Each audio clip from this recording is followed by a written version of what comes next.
Shalom Bapak Ibu, teman-teman dan adik-adik sekalian yang dikasihi Tuhan Yesus Kristus. Apa kabar semuanya? Kiranya semuanya dalam kondisi baik. Pada hari ini kita akan mendengarkan firman Tuhan yang diambil dari Matius 5 ayat 17 sampai 48. Sebelum kita mendengarkan firman Tuhan, mari kita satu hati berdoa. Bapa di dalam kerajaan surga, terima kasih Tuhan, kami mengucap syukur untuk kasih setia Tuhan yang begitu besar buat kami. Kami diberikan waktu dan kesempatan, biarlah kami boleh mendengarkan firman Tuhan, dan firman Tuhan boleh ada di tengah-tengah kehidupan kami, mengingatkan kami, memberikan kekuatan dan sukacita kepada kami. Terima kasih Tuhan, kami serahkan semuanya ke dalam tangan penyertaan kasih Tuhan.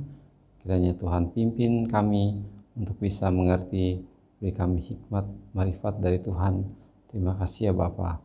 Di dalam nama Tuhan Yesus Kristus kami berdoa dan mengucap syukur. Amin. Janganlah mengira bahwa aku datang untuk menghapuskan kitab Taurat atau kitab para nabi. Aku datang tidak untuk menghapuskannya, tetapi untuk menggenapinya. Sebab sesungguhnya aku berkata kepadamu, sampai langit dan bumi berlalu, satu titik atau satu koma dari kitab Taurat tidak akan lenyap sebelum semuanya digenapi. Oleh karena itu, barang siapa mengabaikan salah satu dari perintah Taurat sekalipun yang terkecil dan mengajar orang secara demikian, ia akan menjadi yang terkecil di dalam kerajaan surga.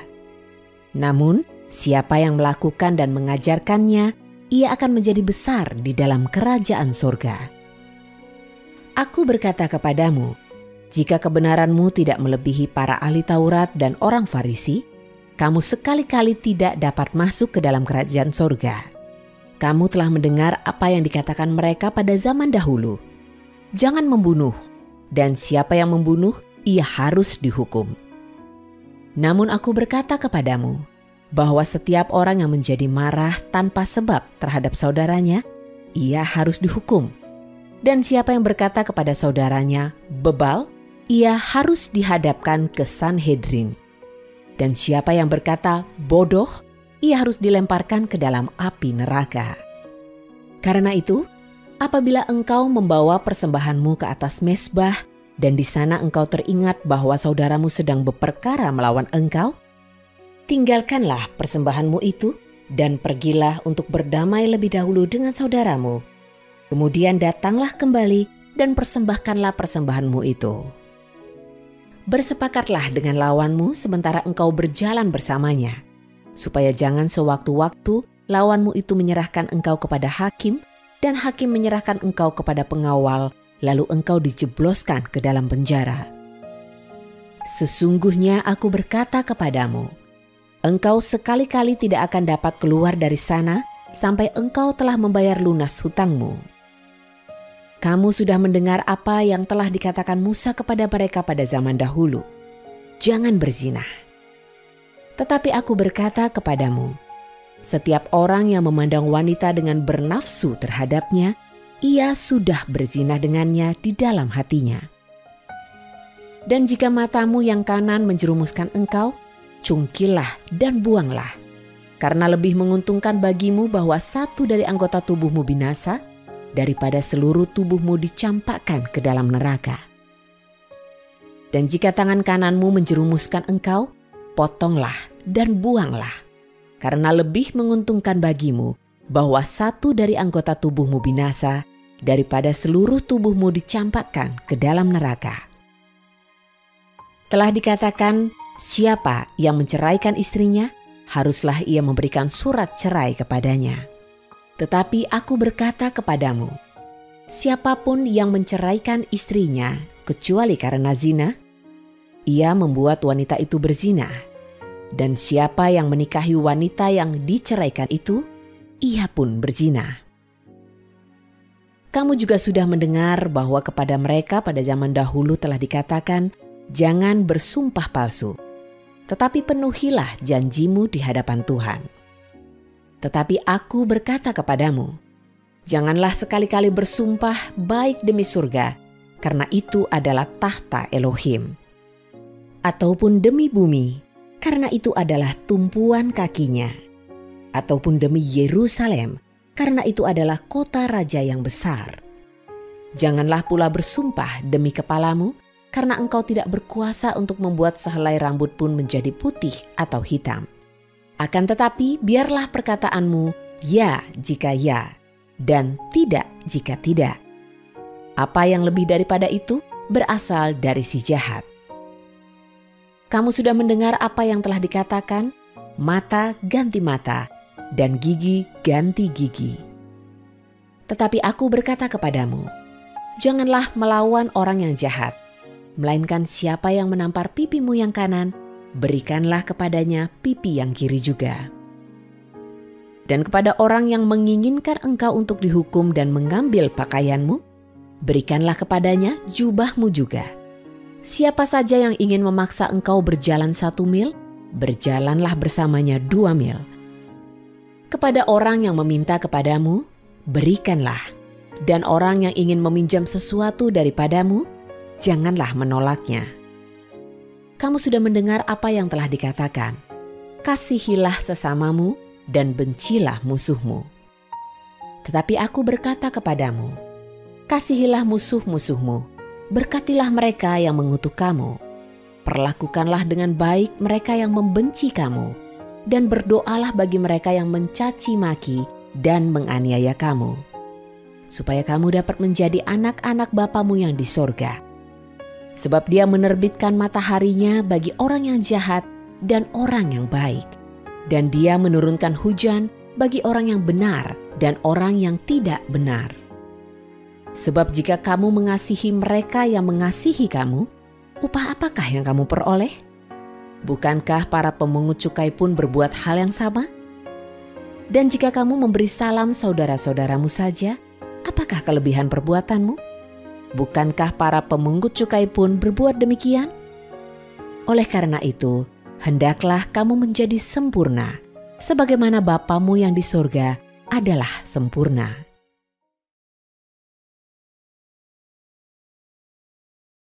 Dikatakan di kitab ini bahwa Yesus menegaskan bahwa Ia tidak meniadakan hukum Taurat atau kitab para nabi.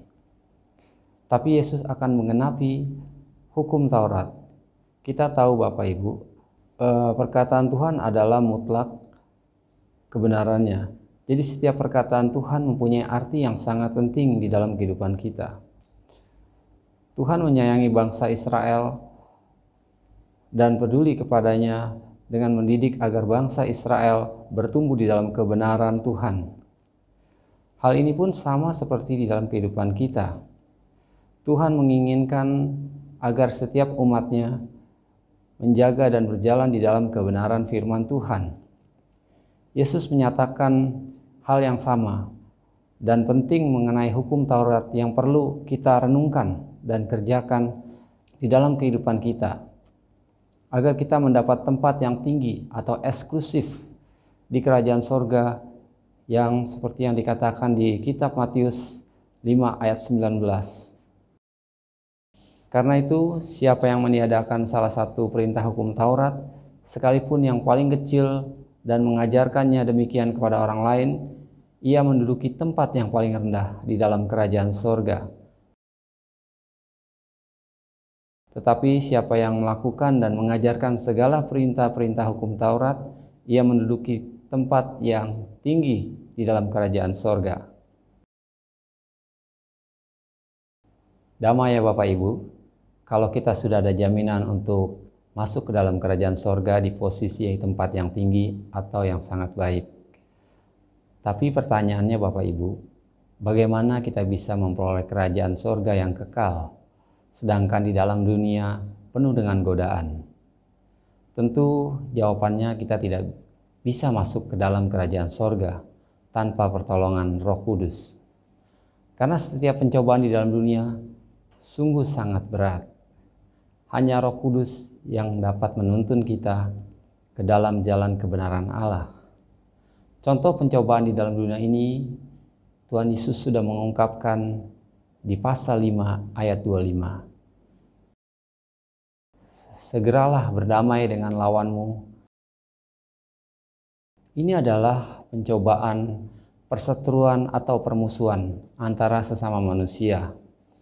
Yesus mengajarkan kita agar hati kita bersih dari setiap dosa dan membuang kotoran di dalam hati kita, yaitu marah, tidak sabar, benci, kutuk, pikiran jahat, dan lain-lain, agar kita dapat dikuduskan. Tuhan Yesus juga memberi contoh, setiap orang yang memandang perempuan serta menginginkannya sudah berzina di dalam hatinya. Yesus mengingatkan kita untuk berjaga hati, jangan sampai kita jatuh dalam dosa.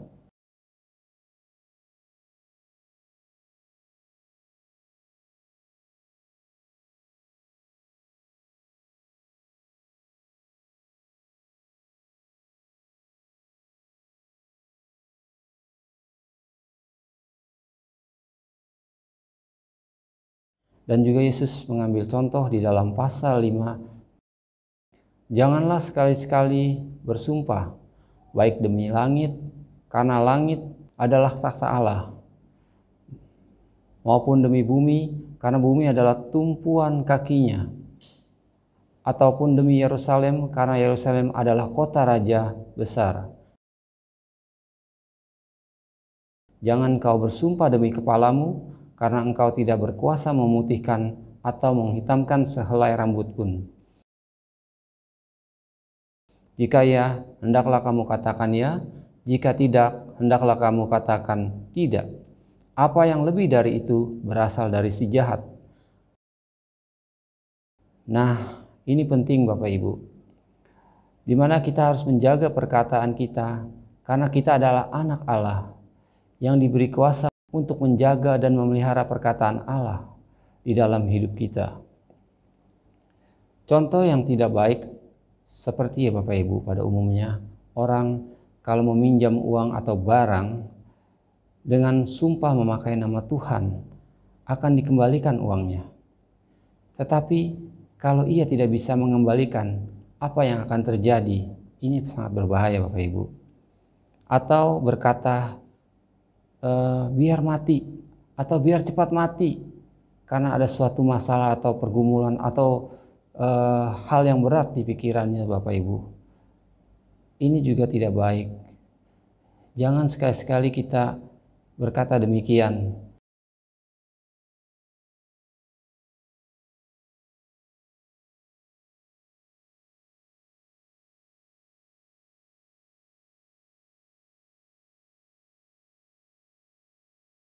Marilah Bapak Ibu minta pertolongan kepada Tuhan. Pasti di situ ada jalan damai, ada sukacita. Masih ingatkah Bapak Ibu apa isi hukum Taurat yang ada di dalam Keluaran 20 ayat 1 sampai 17?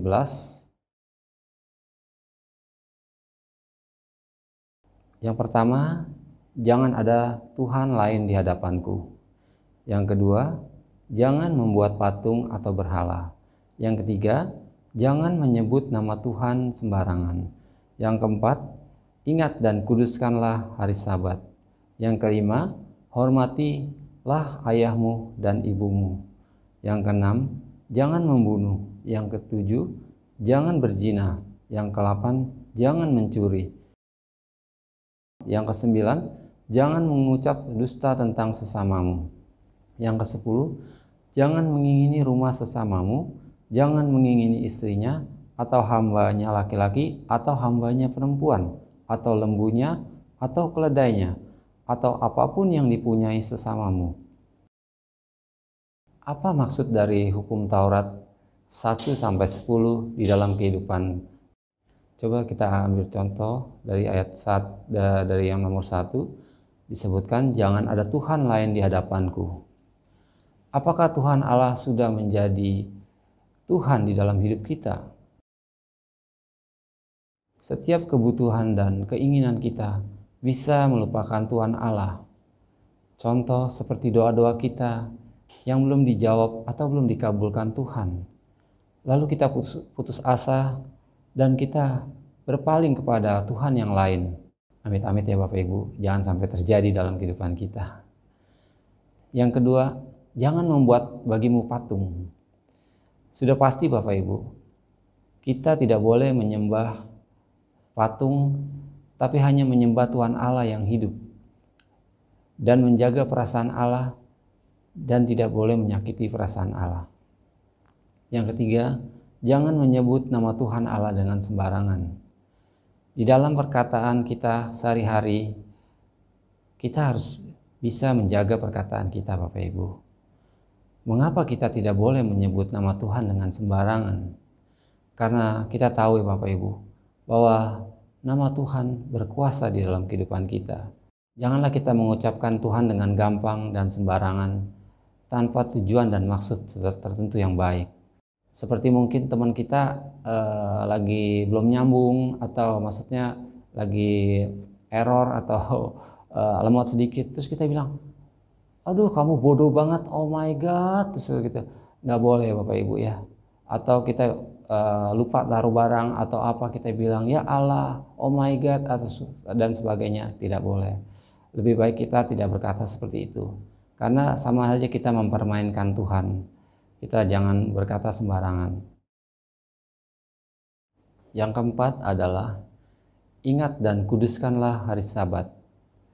Pada hari yang ketujuh kita datang ke rumah Tuhan, berkumpul bersama saudara-saudari seiman kita, menyembah dan memuji Tuhan, seperti yang dikatakan Tuhan Yesus di dalam kitab Matius 18 ayat 20. Sebab di mana 2 atau 3 orang berkumpul dalam namaku, di situ aku ada di tengah-tengah mereka.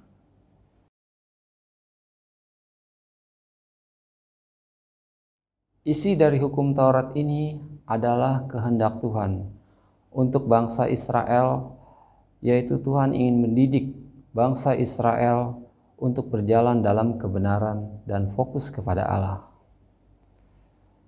Hukum Taurat ini dinyatakan oleh Allah pada saat bulan ketiga bangsa Israel keluar dari tanah Mesir. Apakah hukum Taurat ini berlaku di masa kini dan perlukah kita menjalankannya? Pasti iya Bapak Ibu. Tuhan Yesus berkata di kitab Matius 5 ayat 18, Sebab sesungguhnya aku berkata kepadamu, sampai langit dan bumi berlalu, 1 titik atau 1 koma dari kitab Taurat tidak akan lenyap sebelum semuanya digenapi. Oleh karena itu, barang siapa mengabaikan salah satu dari perintah Taurat sekalipun yang terkecil dan mengajar orang secara demikian, ia akan menjadi yang terkecil di dalam kerajaan surga. Namun, siapa yang melakukan dan mengajarkannya, ia akan menjadi besar di dalam kerajaan surga. Aku berkata kepadamu, jika kebenaranmu tidak melebihi para ahli Taurat dan orang Farisi, kamu sekali-kali tidak dapat masuk ke dalam kerajaan surga. Jelas ya Bapak Ibu, hukum Taurat tetap berlaku dan sudah digenapi oleh Tuhan Yesus.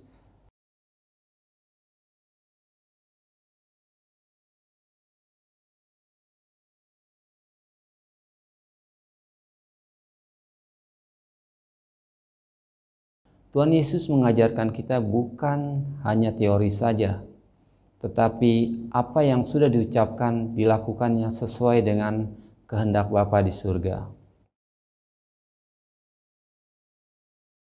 Di hukum Taurat dari pertama sampai akhir, kalau kita belajar dan merenungkan perkataan Tuhan masuk ke dalam kehidupan kita, ini pasti mempunyai arti kebaikan buat kita. Marilah Bapak Ibu, kita minta kepada Bapa di surga agar jalan hidup kita disertai dan diberikan kekuatan oleh Roh Kudus.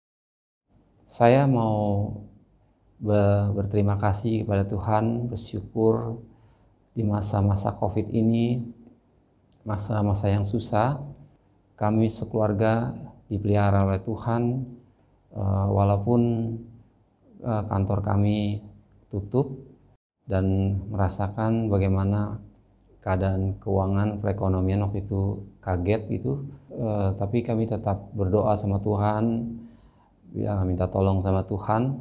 Syukur Tuhan tetap menjaga, Tuhan tetap memberkati keluarga kami, anak-anak tetap bisa bersekolah, makanan Tuhan berikan, semuanya itu bukan usaha dan kekuatan kami pasti, dan itu tidak masuk di pikiran.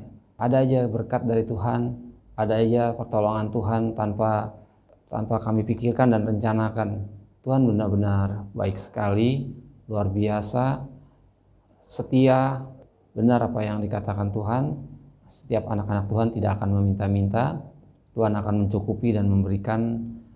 Kami bersyukur dan berterima kasih kepada Tuhan. Semuanya yang Tuhan berikan adalah yang terbaik.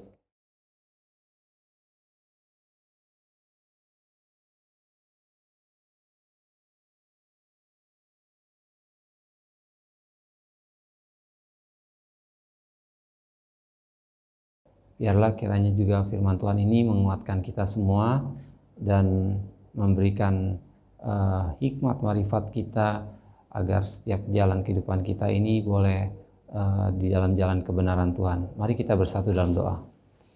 Bapa di dalam kerajaan surga, terima kasih Tuhan, kami mengucap syukur untuk firman Tuhan di hari ini Tuhan.